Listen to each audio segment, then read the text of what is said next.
जीवन में हमेशा विद्यार्थी बन के रहना है, स्टूडेंट बन के रहना है।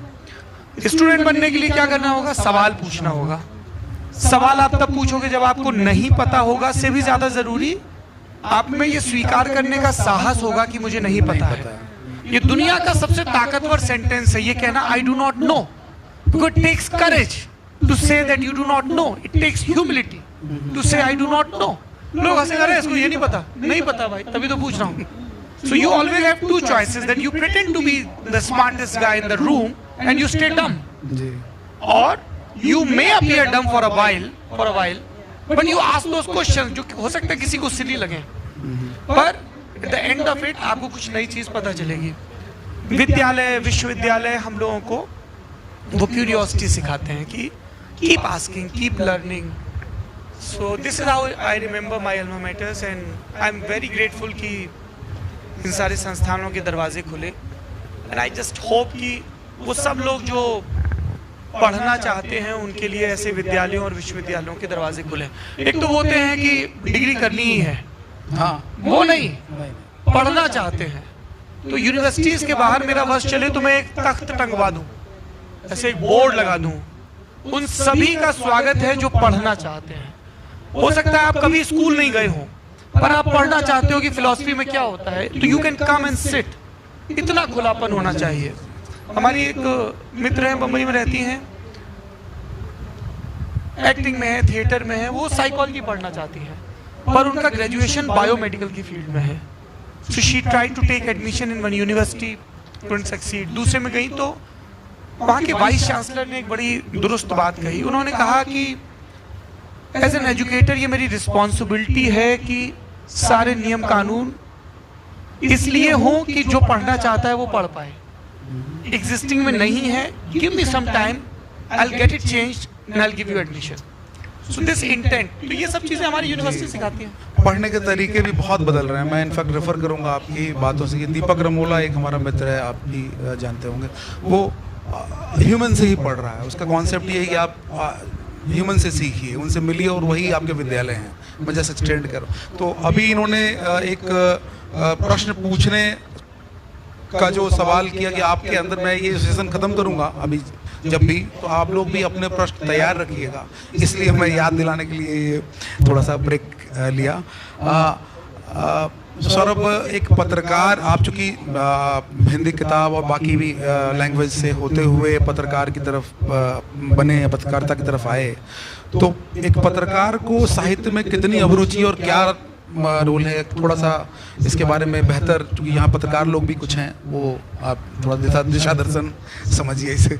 नहीं, मैं अभी उस स्थिति में तो नहीं हूँ कि किसी का दिशा निर्देशन कर पाऊँ, मैं माफ़ी चाहूँगा उसके लिए।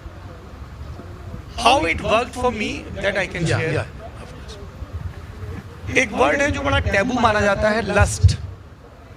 ऐसे कहीं भरे समाज में, सभ्य समाज में, ड्राइंग रूम में, दोस्तों रिश्तेदारों के बीच ये वर्ड बोल दो लस्ट, या जिसको हिंदी या संस्कृत में वासना कहते हैं, तो बहुत नकारात्मक माना जाता है। जबकि हम जिस हजारों वर्ष पुरानी संस्कृति से आते हैं वो धर्म, अर्थ, काम और मोक्ष की संस्कृति है। तो हमारे यहाँ तो ऐसी वर्जना नहीं रही पहले। अब इसमें विद्वान बहस कर सकते हैं कि विक्टोरियन इंप्रेशन रहा, क्या रहा, नहीं रहा।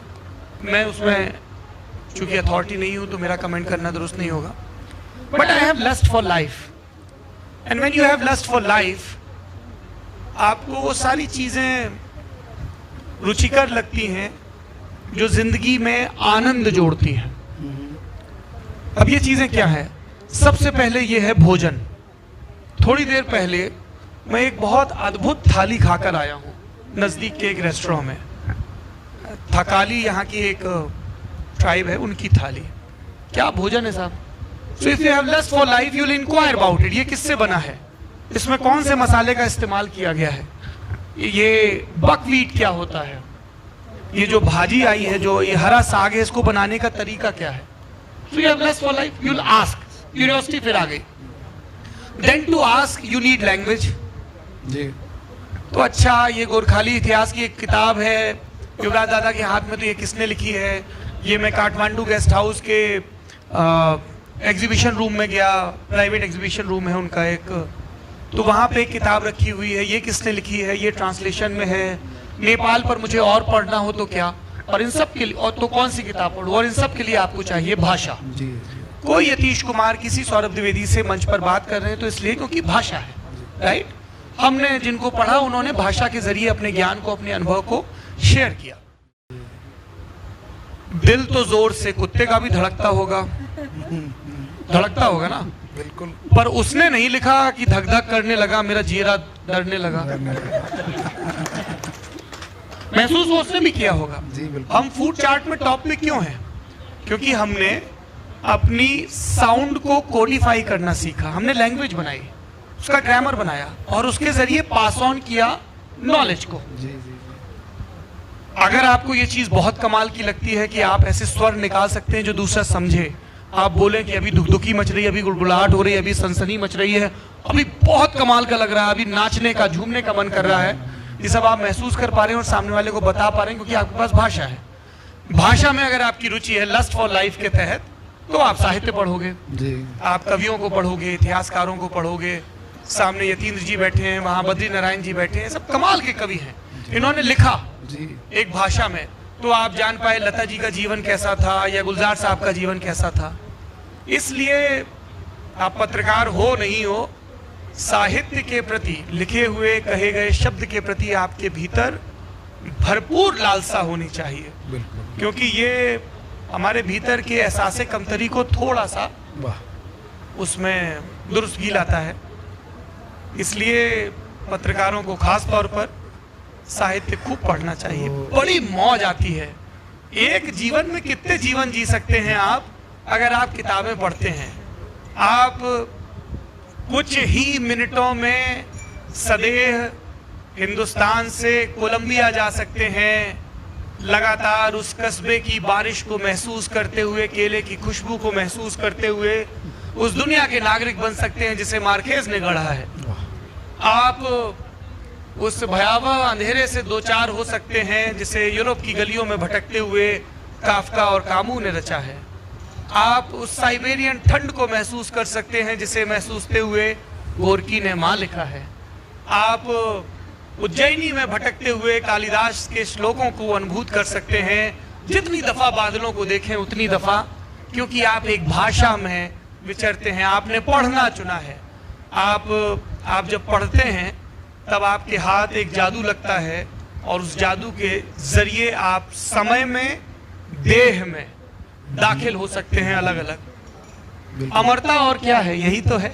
एक ही जीवन में मन चाहे इतने जीवन जीना, और ये सब आपको मिलता है क्योंकि आपने पढ़ना चुना है। बहुत बहुत सुंदर, बहुत सुंदर।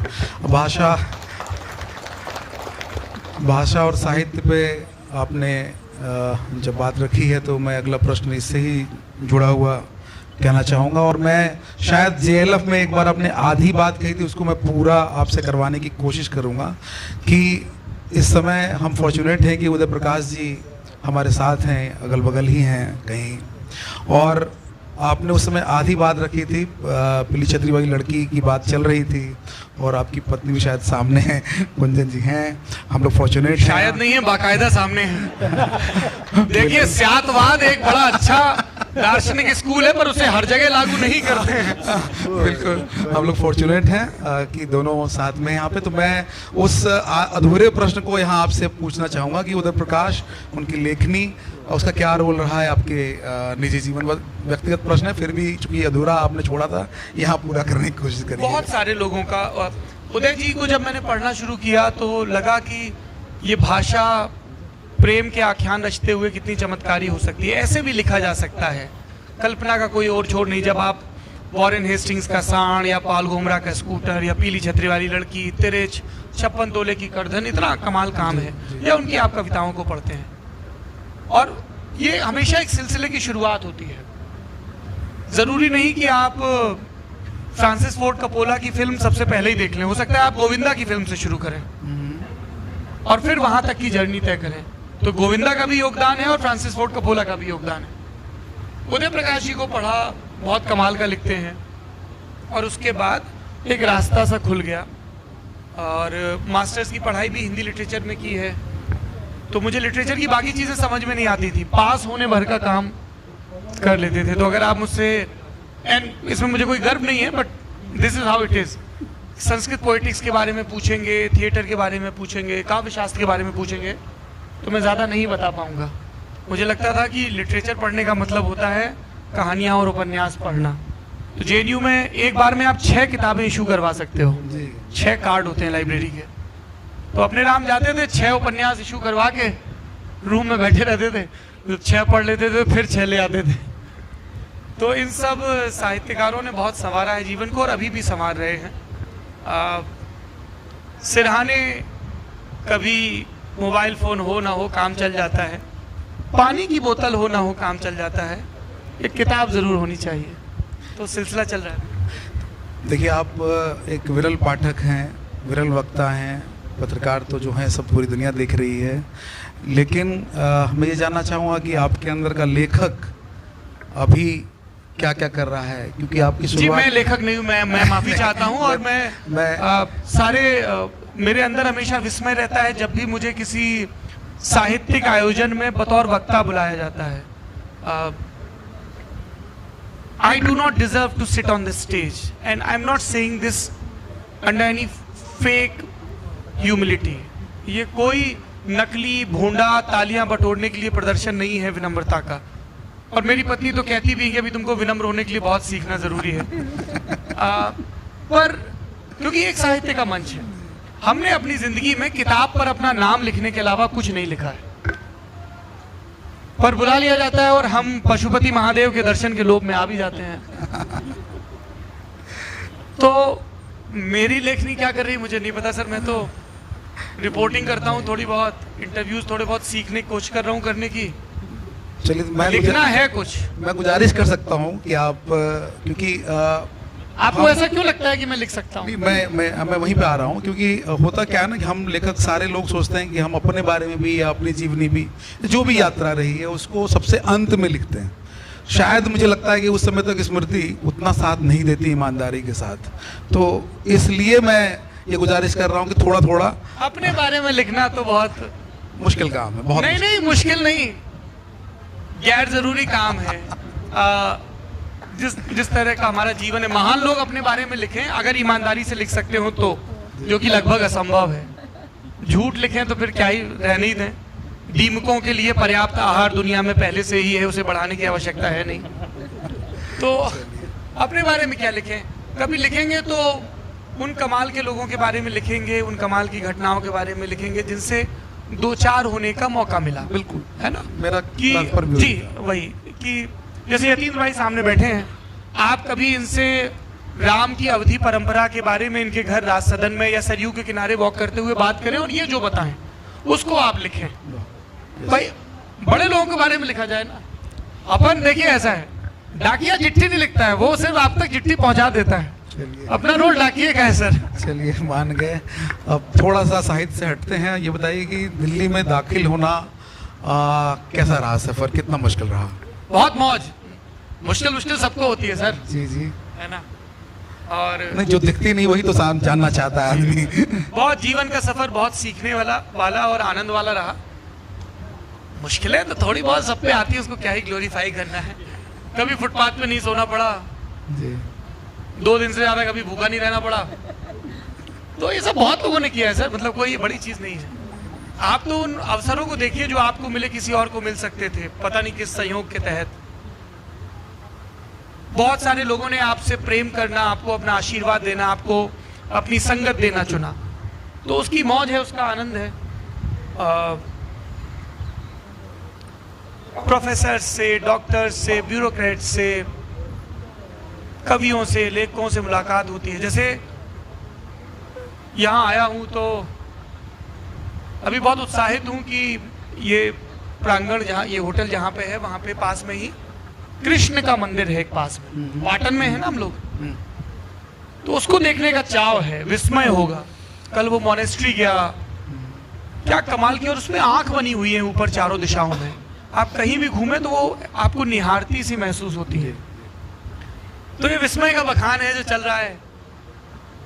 कल शिव के दर्शन के लिए जाऊंगा, और क्या अद्भुत विचार है, कृष्ण का विचार, शिव का विचार। कभी लोहिया जी को और तमाम लोगों को पढ़ा जाए कितना समावेशी विचार है, कितना आपको आपकी जंजीरों से मुक्त करने वाला विचार है। कई बालक मिलते हैं बड़े मोबाइल हाथ में लिए, बड़े परेशान रहते हैं, और उनसे पूछिए आपके जीवन का सबसे बड़ा दुख क्या है। और देखिए, ये मैं बुद्ध की जमीन पे बैठ के ये सवाल पूछ रहा हूँ कि उन्होंने कहा है जीवन में दुख है। लड़कों से पूछिए तो उनके जीवन का प्रायः सबसे बड़ा दुख ये होता है कि उन्हें प्रेम नहीं मिला। और जब वो ये कहते हैं तब उनका तात्पर्य सिर्फ और सिर्फ वैलेंटाइंस और टिंडर वाले प्रेम से होता है, क्योंकि प्रेम तो उन्हें उनकी माँ ने किया ही होगा ना, तभी तो पाल पोस के इतना बड़ा किया, उनके शिक्षकों ने किया होगा, उन्हें सिखाया। पिता ने जताया नहीं होगा पर किया तो उन्होंने भी ठीक ठाक होगा। पापाओं को दरअसल क्या होता है, बच्चों के पैदा होते ही एक रूल बुक पकड़ा दी जाती है, जिसके पहले चैप्टर में लिखा होता है तुमको अपने बेटे के सामने हमेशा सख्त रहना है। ऐसे तो ये अगर उससे कभी बाहर आए, है ना, या लड़कियों से पूछिए कि उनके जीवन की सबसे बड़ी मुश्किल क्या है। लड़कियों के जीवन की, जितना मुझे लड़कियों ने बताया वो बेहतर जानती हैं, सबसे बड़ी मुश्किल ये है कि वो जो करना चाहती थी, जो कर सकती थी, उसके लिए उन्हें लड़कों के मुकाबले ज्यादा लड़ाइयां लड़नी पड़ी, ज्यादा श्रम करना पड़ा। चाहे वो मर्जी के कपड़े पहनना हो, चाहे मर्जी का खेल खेलना हो, चाहे सड़क पे वॉक करना हो, चाहे पसंद के सिलेबस की कोर्स की पढ़ाई करनी हो, पसंद का काम करना हो, उनका संघर्ष हमसे बहुत ज्यादा है। तो जितनी दफा वो अपने संघर्षों के बारे में बताते हैं हमारे प्लेटफॉर्म पर आके, वो बहुत विस्मय से, बहुत आह्लाद से भर देता है। अभी वापस जा रहा हूँ, शुजात साहब आ रहे हैं guest in the news room में, तो हम इस कल्पना भर से रोमांचित हैं कि जिनका गाया गाना, और शुजात साहब जब सितार बजाते हैं और गाते हैं तब ठीक ठीक फर्क करना मुश्किल हो जाता है कि सितार की ध्वनि और उनकी ध्वनि अलग अलग कहाँ है। इस कदर एक रूपता है। और चुहल मौज ये है कि उनका गाना सुना के हमने जीवन में एक प्रेम हासिल किया था, है कि अरे साहब देखिए हिंदी में क्या कमाल की चीज है, क्या अंग्रेजी सुनती हो, अच्छी बात है, अंग्रेजी में भी बहुत कमाल के सिंगर हैं, एक बार ये सुनो। और शुजात साहब सितार बजाते हुए गा रहे हैं, बिन देखे सजन को कैसे जीऊंगी। तो ये विस्मय है सर जिसका सफर चल रहा है। तो जीवन में, टू आंसर योर क्वेश्चन, संघर्ष वंघर्ष सब अपनी जगह है, बहुत आनंद है, बहुत मौज है, बहुत अवसर है, और है बहुत कृतज्ञता कि ये सब देखने भोगने को मिले। मैं आपकी ही पुरानी बातों को यहाँ पे खड़ा करूँ। प्रेम और जो संवाद, ये दो चीज़ों पे आपने सबसे ज़्यादा, मैंने जितने वीडियोस देखे हैं आपके, उस पर आपने स्ट्रेस दिया, काफ़ी उसके महत्वपूर्ण मूल्यों को समझाया। तो मुझे लगता है कि ये अच्छा मौका है जब ये दो संबल जो है, प्रेम और संवाद का महत्व जो है, थोड़ा सा आप यहाँ पे भी। देखिए, संवाद के बिना प्रेम नहीं हो सकता है। संवाद के पहले जो है वो सिर्फ आकर्षण है। जी। मैंने किसी स्त्री या पुरुष को देखा, उनका व्यक्तित्व तो बहुत नयनाभिराम लगा, बहुत कमाल का लगा कि क्या साहब उन्होंने परफ्यूम लगा रखा है, क्या ड्रेस पहन रखी है, क्या उनकी ज्वेलरी है, ये आकर्षण है। अभी तक आपने बात नहीं की ना। जब आप बात करोगे, सहज करोगे, उसके बाद जो मध्य आंच में पके वो प्रेम होगा। तो किसी भी किस्म के प्रेम के लिए, जैसे मुझे काठमांडू से प्रेम हो गया, it's love at first sight. आप सोचिए, शाम का वक्त है, दो आपके नए नवेले दोस्त हैं, साथ में आपकी प्रेमिका है जो कि पत्नी भी है जी, और आप उस मध्यम बारिश में घूम रहे हैं और एक देश के बारे में, एक समय के बारे में जान रहे हैं, बुद्धिस्ट मोनेस्ट्री को निहारते हुए। शानदार कॉफी पी रहे हैं जिसकी बीन्स नेपाल की घाटियों में पैदा हुई है। कमाल का बनाना केक खा रहे हैं। आपने संवाद किया ना उस भोजन से, तो प्रेम उपजा। बिल्कुल, बातें चल रही हैं साहब। उसके बाद एक दूसरी जगह गए तो नाना प्रकार के सुस्वादु व्यंजन आ रहे हैं। उन व्यंजनों को पचाने के लिए जिन रसों की आवश्यकता होती है वो भी गिलास में उड़ेले जा रहे हैं। नहीं, haters will say I'm talking about liquor, but it may be some non-alcoholic content as well.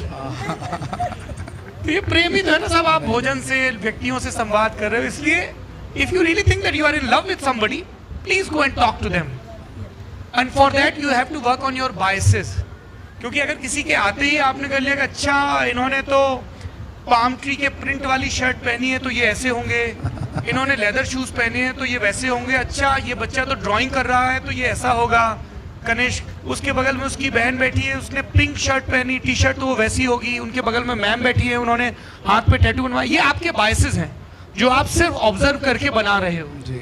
When you'll go and you'll talk to them, आप उनसे कम्युनिकेशन स्टैब्लिश कर, तो वो आप दिलचस्पी ले रहे हो उनमें, वो आप में दिलचस्पी लेंगे, आप उनसे कुछ सीखोगे तो एक प्रेम बर्ताव होगा। सर मैं क्योंकि कम्युनिकेशन का स्टूडेंट हूँ, इसलिए I strongly believe in this. नहीं नहीं, हम लोग तो एज ए मैनेजर भी कम्युनिकेशन ही टूल मान के चलते हैं।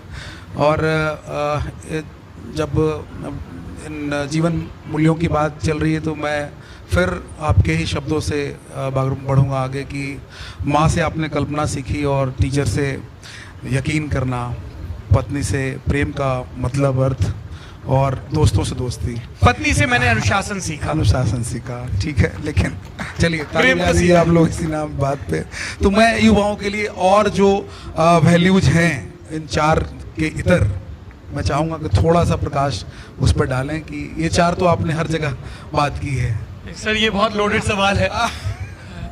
नहीं मैं मेरे पास प्रकाश डालने जैसा कुछ है नहीं, उसके लिए नेपाल बिजली बोर्ड पर्याप्त काम कर रहा होगा यहाँ पे। चलिए, है ना, कोई बात नहीं। Stay curious. Stay curious and as much honest as you can be. And वो रोज सुबह सब उठते हैं ना, तो जब आप सुबह उठो तो जेब में हाथ डालो। जेब में हाथ डालोगे तो तुम्हें एक खनकता हुआ सिक्का मिलता है, चांदी का, सोने का, कांसे का एक सिक्का। उस पर लिखा होता है नया दिन। आपको एक नया दिन मिला है। जब सोए थे तब यकीन थोड़ी था, एक मतलब यकीन था पर ये श्योरिटी नहीं थी कि आप जागोगे ही, पर आप जागे, आपको एक दिन खर्चने को मिला है। अब आपके ऊपर है कि आप दुनिया के मेले में जो दाखिल हो रहे हो वो कैसे खर्चोगे। झूला झूलोगे, दादी के लिए चिमटा खरीदोगे, बंदूक से गुब्बारे पर निशाना साधोगे, जलेबी खाओगे, भेलपुरी, आपकी मौत का कुआं देखोगे, या हो सकता है किसी रोज उसी मौत के कुएं में किसी कार या बाइक पर सवार हो, या हो सकता है कि उसके ठीक पीछे लोहे के उन पल्लों को दुरुस्त कर रहे हो जिसपे वो गाड़ियां सरपट भाग रही हैं भौतिकी के किसी फिजिक्स के नियम के तहत। ये आपका चुनाव है। जब रोज एक दिन मिल रहा है तो उसको तसल्ली से खर्च करो, और शाम को जेब खाली है तो सोने से पहले याद करो कि आज क्या कमाया।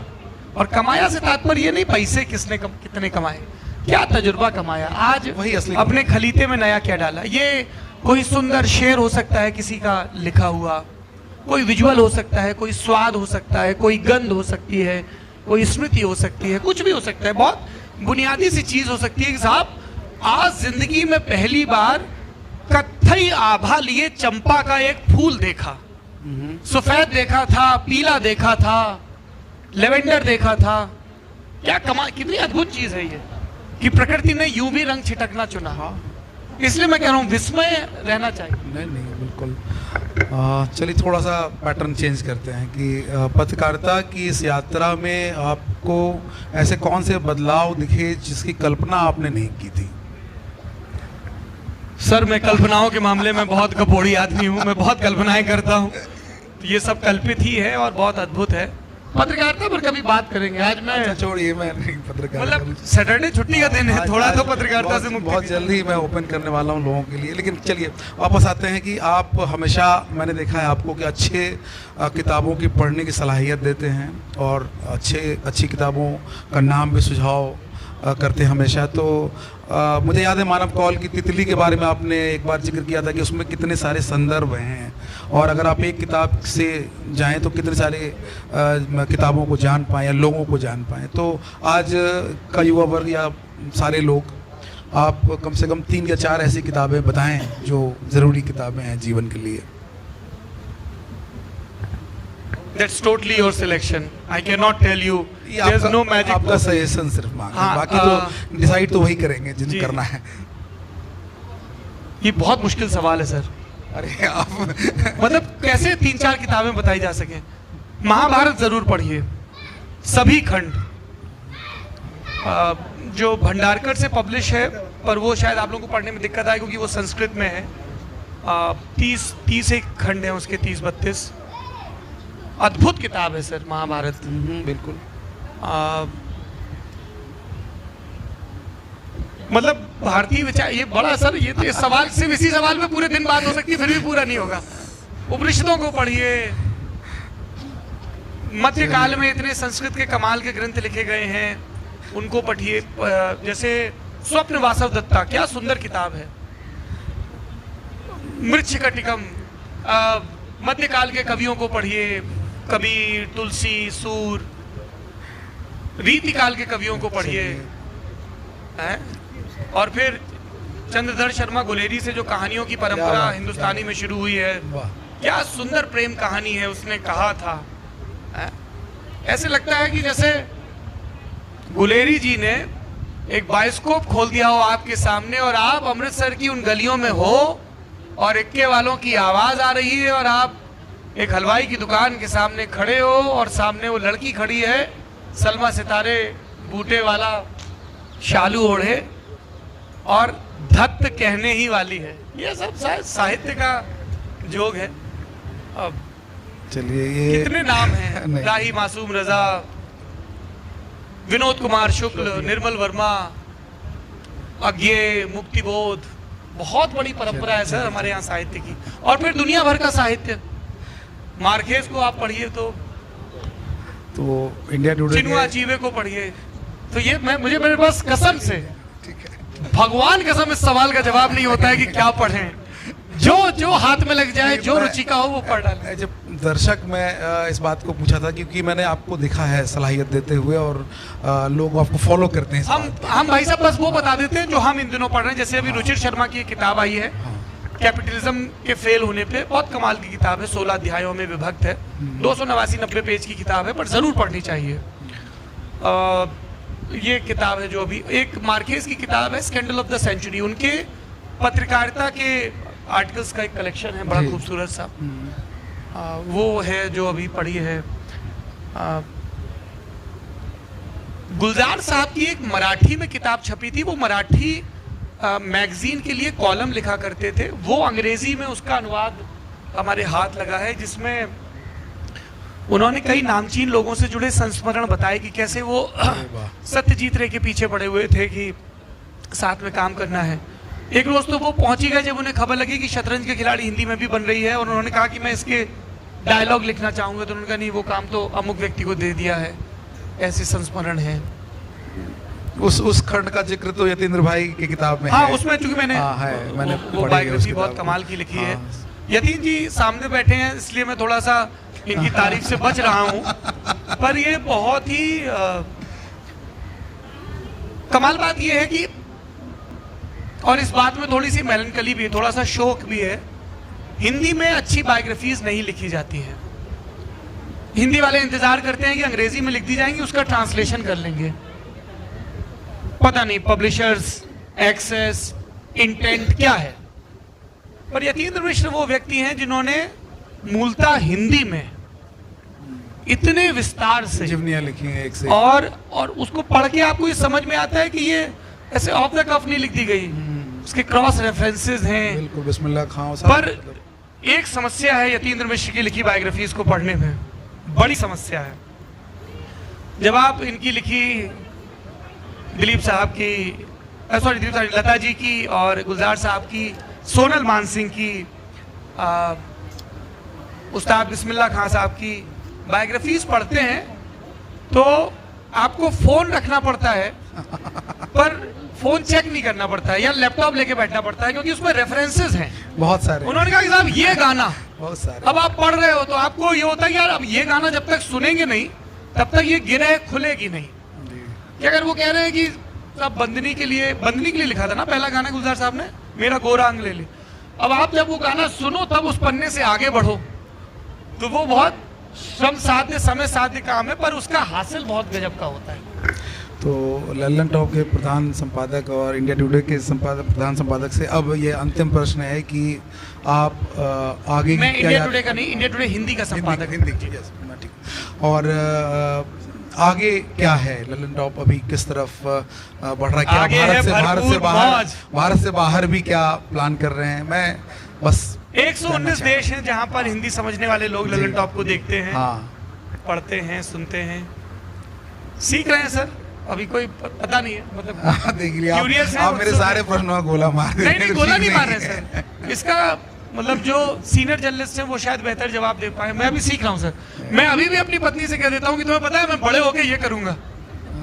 तो अभी तो बहुत चाव बाकी है कि अरे बड़े होके यहाँ ये चीज खाने जाऊंगा, बड़े होके वहां घूमने जाऊंगा, बड़े होके ये भाषा सीखूंगा, ये करतब सीखूंगा।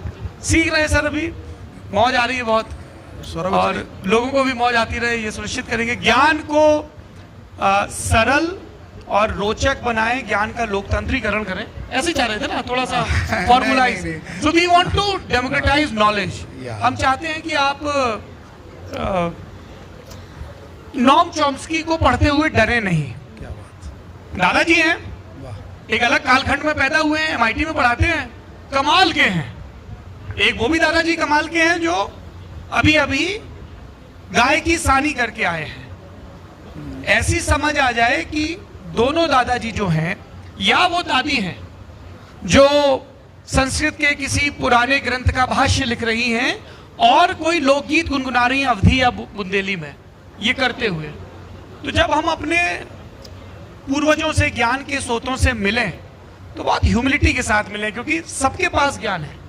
पर कई दफा क्या होता है कि भाषा या जो उसके इर्द गिर्द के उपकरण हैं वो ऐसे होते हैं कि डर सा लगता है कि यार इस कमरे में दाखिल होंगे, रोशनियां यहां भी हैं क्योंकि यहां सलमान खान का गाना बज रहा है, सो आई एम नॉट स्केयर्ड। इसमें नहीं जाऊंगा क्योंकि यहां जैज चल रहा है और मुझे नहीं पता है।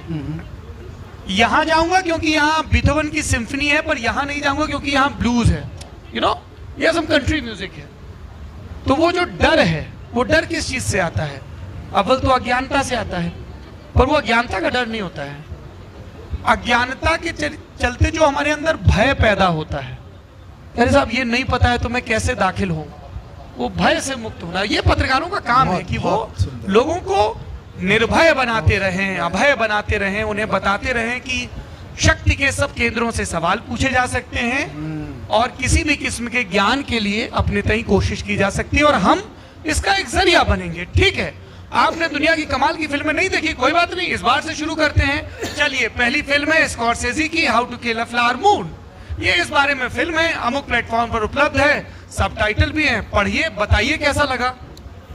ठीक है, तो वो कहीं से भी दाखिल हो सकते हैं। पत्रकारों का काम है उत्सुकता पैदा करना, पत्रकारों का काम है आपको निर्भय बनाना, पत्रकारों का काम है आपको सबल बनाना। मैं ऐसे ही संदेशों का इंतजार कर रहा था। इनफैक्ट जो जब बात करते समय आपने कहा ना कि हम अपने आप को रिपीट करते रहते हैं कि ये करना है, ये करना है। कल संजोग से उदय जी से बात हो रही थी इसी संदर्भ में एग्जैक्टली, और हम दोनों कह रहे थे कि ये जो डुडुगी है ना अंदर कि मुझे ये करना है, मुझे ये करना है, इसका एक रेजोनेंस पैदा होता है जो आपको हमेशा प्रेरित करता रहता है और आप पा जाते हैं।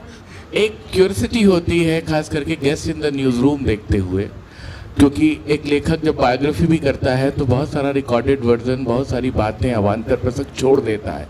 वो एक वीविंग, एक नरेशन में बहुत सारी चीज़ें छोड़नी पड़ती हैं, बहुत सारी चीज़ों के सोशियो पॉलिटिकल कनेक्ट होते हैं। वो जो चॉप्ड वर्जन है अब तक का, जो बिहाइंड द व्हील है, जो ग्रीन रूम में पड़ा हुआ है, जो दिखाया नहीं गया है, वो कब आएगा या उस पर लिखोगे कब? यही तो पूछा था मैंने। यतीश भाई, वो मतलब अक्सर वो बातचीत ऑफ द रिकॉर्ड होती है, पर इन कमाल के लोगों की संगत में बैठना और इनसे सीखना, खासतौर पे जब वो कैमरे के सामने नहीं है, वो बहुत अतीन्द्रिय सुख होता है ना। कभी साहस जुटा पाया तो जरूर लिखूंगा। बहुत धन्यवाद यतीन जी। कल ये प्रश्न आपसे पूछा जाएगा। हाँ बिल्कुल बिल्कुल। 900 पेज को 400 पेज आपने किया है। अब देखिए, मैं अब आपने जिक्र किया तो बता देता हूँ। एक इस देश के बहुत कमाल के कलाकार हैं, बहुत लोकप्रिय हैं, उन्होंने अपने घर भोजन पे बुलाया और एक कमाल के शायर का जिक्र किया कि अरे साहब वो फलाने आए और ठिकाने नेता को बड़ी बुरी गाली दे रहे थे। गाली भी बताई, और क्यों गाली दे रहे थे? क्योंकि उनका जो ग्रैंडसन है वो फेल हो गया, क्योंकि साहब उन्होंने ऐसा कर दिया, वैसा कर दिया। अब उन्होंने बताया, हमने सुन लिया, पर इसको लिख के सर कौन फुड़वाए? नहीं, बिल्कुल ठीक कह रहे हैं। बायोग्राफी करने में भी ये होता है कि बहुत खुल के बोल गए, फिर कहते हैं आपको तो बता दिया है लेकिन इससे दूरी बरत लेंगे तो बेहतर होगा। बहुत धन्यवाद सौरभ, बहुत अच्छा। Next question please. बहुत अच्छा प्रोग्राम, हिंदी में मैं बोल सकता हूँ। तो ललन टॉप के लाखों करोड़ों सब्सक्राइबर में मैं भी एक हूँ। Thank you so much. और आपका अभी 6 दिन पहले का यो हनी सिंह का देखा, उसके बाद भी देखा। अब आपसे सवाल क्या करें, आपसे मोदी सरकार सवाल करने में घबराती है तो हम क्या करेंगे। फिर भी सबसे पहले तो मैं होस्ट जो हैं हमारे, उनको मैं एज अ दर्शक बोलते हैं, अतिथि देवो भव भी बोलते हैं, दर्शक भी देवता बोलते हैं, तो शायद मैं आपको अपने आप को अपग्रेड कर रहा हूं। तो यदि दर्शक को भगवान माना जाता है तो उस हैसियत से बोल रहा हूं कि आपको बहुत बहुत बधाई देता हूं, क्योंकि आपने सौरभ द्विवेदी को क्वेश्चन किए हैं। वो कितना मुश्किल रहता है, बहुत नर्वस था भाई मैं तो। वो कितना मुश्किल रहता है। वो यूट्यूब में वो उनका प्रोग्राम देखते हुए भी पता चलता है कि भाई उनके सामने अगर कोई आदमी खड़ा हो जाए तो वो कितना नर्वस रहेगा, क्या क्या रहेगा। बात कर रहे हैं, ये आदमी मेरी नौकरी मैं खाएगा। तो शुरुआत में ही बोला दादा कि मैं बहुत नर्वस रहा। हमारा तो- काम भय पैदा करना नहीं है, हमारा काम सवाल पूछना ताकि सामने वाला खुल सके और उसके भीतर का व्यक्तित्व बाहर आ सके। और कोई नियत नहीं होती, कोई मंशा नहीं होती है। कुछ ऐसे हैं टीवी प्रिंट जर्नलिस्ट जिनको होता है I will grill this person. No sir, I am not a grinder sir, I am not some interrogative agency sir, I am a curious person just asking my. नहीं, मैं आपका हर एक programme देखता हूँ, चाहे वो 5 मिनट का रहे या 5 सेकंड का, ईच एंड कोई एवरीथिंग। प्रश्न और प्रश्न रख रहा हूँ मैं। जी। तो सौरभ द्विवेदी एक ऐसा नाम हो गया है, शायद वो कुछ भी नहीं है सौरभ द्विवेदी, क्योंकि निमेश भर में तो ये दुनिया खत्म हो जाती है। लेकिन सौरभ द्विवेदी एक समय का पर्याय हो गया है, क्योंकि समय अभी जाएगा लेकिन फिर आएगा। तो सौरभ द्विवेदी समय की वो आवाज़ हो गया है। मैं एक छोटा सा प्रश्न रखना चाहता हूँ। आपने गेस्ट इन न्यूज रूम से लेके नेतागिरी से लेके each and everything, what ever subject आपने चूज किया है उस पर बोला है, कुछ ना कुछ प्रोग्राम बनाया है। तो नेपाल का भी आपने कुछ वर्णन किया, जो आज आप घूमे हैं, विभिन्न मोनास्ट्री में गए, पाटन कृष्ण मंदिर में जाएंगे, तो आपने कोई नेपाली किताब पढ़ी हुई है, नेपाली पुस्तक? मैं पिछले 24 घंटे में लगभग एक सूची बना चुका हूँ ऐसी किताबों की नेपाल से जुड़ी हुई। लगातार पूछ रहा हूँ जो पढ़ी जानी चाहिए और मैं पढ़ूंगा। अच्छा, तो अभी तक नहीं आ पाए हैं आप उस पे पढ़ने के, उस पे अब पढ़ने की प्लानिंग में है। चलिए तो अगला- इसी पे मैं छोटा सा रख लेता हूँ 10 सेकंड का। आप लल्लन टॉप पे ही नेपाली साहित्य के बारे में कोई प्रोग्राम अगर वाह, उनका अनुरोध रखें, है। प्रयास करेंगे। बहुत क्योंकि नेपाल से we really the literary people here, they really need that platform in India, क्योंकि वहाँ बहुत बड़ा कैनवास है, लेकिन नेपाल में वो कैनवास नहीं मिल पाता है। तो अगर वहाँ से अगर और उस पर भी ललन टॉप अगर वो प्लेटफॉर्म अगर दे तो it will be great. Done. Thank you.